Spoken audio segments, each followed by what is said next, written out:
How to cut a bell pepper. First, rinse it in water. Next, we're going to cut into the top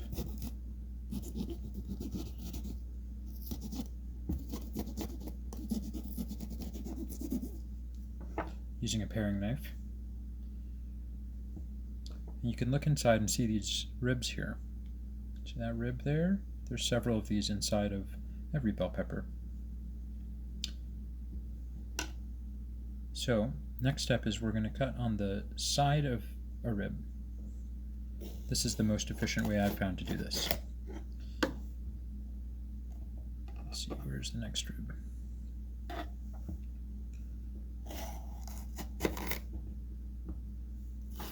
Sometimes there's a tiny sort of immature bell pepper inside of a bell pepper. Don't worry if you encounter one of those. It doesn't mean there's anything wrong with it. You can just toss it. All right, next we're going to cut the this internal sort of lighter colored stuff. That stuff is edible, but it's not as tasty. And this is why I like to cut it along the rib. This is the same thing as that rib. So you can just get to it from the side. And then also trim the stuff at the top. Here's what happens if you don't make the cut right next to the rib. It's not too hard, but it's a little bit trickier to get in there.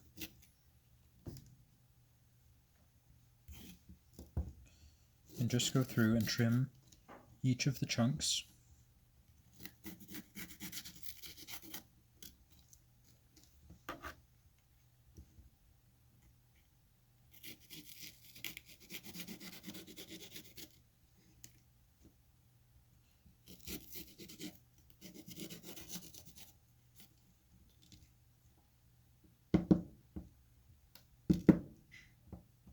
You can usually just knock most of the seeds out. There's nothing wrong with the seeds. They're not particularly spicy. You can definitely eat them, but they don't bring a whole lot to the party. And there you have it. Where you go from here depends on what you want to do. If you want to just eat the bell peppers as a snack, a nice way to do that is to cut strips like this. You can also peel the bell pepper if you like. You can do that by getting a pretty sharp knife close to the board.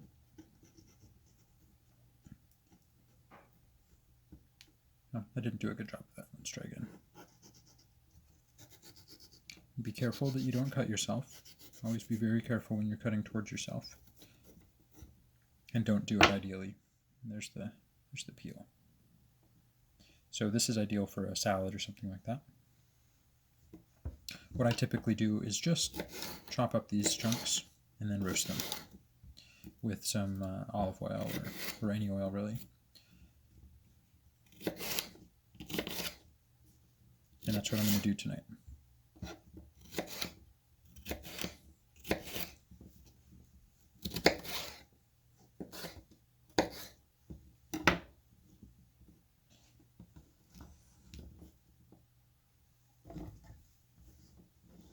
And I'm just going to put those in this little pan and put that in the oven with some oil on it at about 450.